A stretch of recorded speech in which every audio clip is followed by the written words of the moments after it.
To tie the sparse done, the hook I'm using is basically this is a partridge.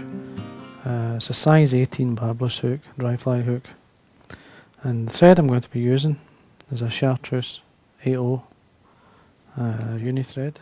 Now when you start the thread at the eye, now wax the thread, so it'll give me plenty of grip, and take the thread all the way down to the bottom. Now remove the base piece, make sure it's nice and smooth. There we are.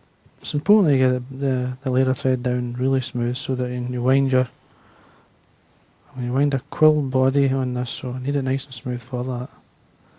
Now for the tail, I'm using a Coq de Leon. It's a speckled fibre. Now I need around about 3 to 4 is plenty. Just bring them 90 degrees from the stem, and you'll see the tips starting to line up, then tail them off. Now the length of the tail is the length of the hook. Just hold that in your finger and thumb. Now my first turn is onto the bare hook and onto the fibre. Now I keep a hold of the fibres and bring the thread underneath. Once I'm underneath, I let the fibres go and I bring them up, pulling the thread and then locking them down with a single turn. Trim away the waste. Now the length of the body, you're looking for at least, well, you want to have at least 1.5 mm from the eye to put your wing on, so all the way up to that point. Now I've stripped a peacock quill that's been dyed a nice olive. Now, as you can see there at the end, I've tore it off the actual the feather itself, but I'm going to tie it in by the tapered end, where the best marked colour is. Just trim away the excess.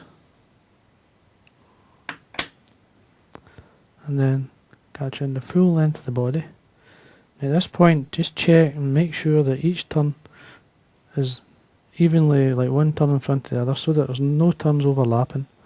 It's important that you do that because, again, the quill will twist and you'll end up with a lump, and you don't want that. Touch and turns with the thread all the way up, and then you're going to form your quill body, just doing a turn in front of the other. Just take your time. Now you don't have to be super tight, because what I'm going to do here, I'm going to coat the body with some bug bond, which will make it last much longer. All the way up. A couple of turns is plenty to hold it, and then take it away. Now you only need a tiny drop of the bug bond.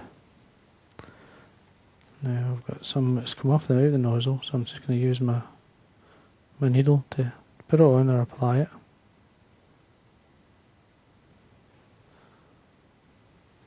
What?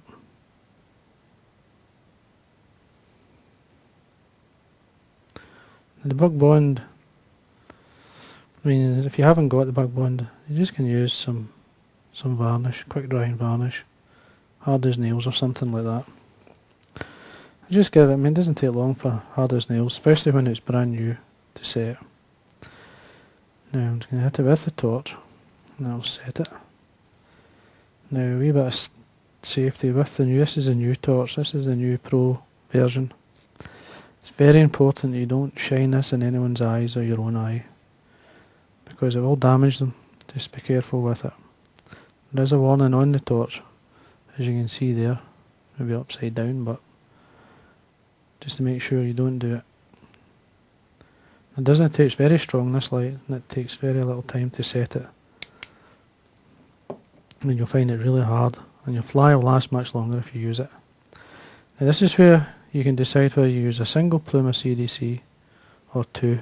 Now these are very small natural CDC, which were quite light, and I've dyed them chartreuse. You get that nice colour at the bottom there. Now we tie this forward of the eye, and then with a couple of loose turns of thread, I'm just going to pull both in. Right, make sure they're lined up. And you're looking for at least the length of the shank. Once you're happy, to tighten up, now take a turn to the front, and like a figure 8 come to the back, and then bring these together nice and tight, right up close to the root. You're looking for at least 2 to 3 turns. That should be plenty.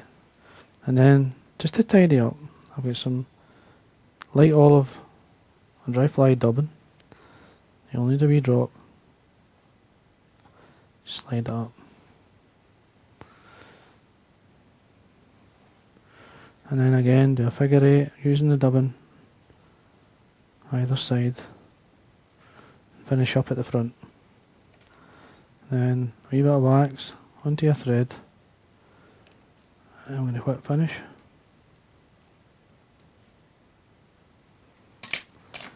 And then trim away your thread. Now what I'm going to do here is I'm going to come in at a slight angle and cut these fibres. Just you can come up from the bottom or the top, depending whatever way you feel comfortable doing. You can go either way, so I'm going to come from the bottom so you can see a bit better. And then just form an angled cut up towards the end of the wing, the end of the wing. And there we are. And that's it. And once that's blended together, it's fine. If you feel the wing's a wee touch long, you can always nick it back or sort of cut a bit off it, but that's to me is fine. You can put a tiny bit of varnish just to finish it off, but the wax usually is enough. But I'll just put a wee bit of varnish on it just to show you. And as I said, what you do with these flies is obviously target those fussy fish, and you'll find that work extremely well. Just make sure the eye's clean. And once you've obviously hopefully caught a fish or two, just keep drying it, take care of the fly, and it'll keep catching.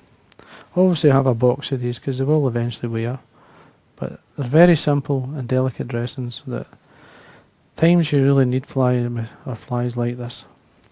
And that's really your sparse done.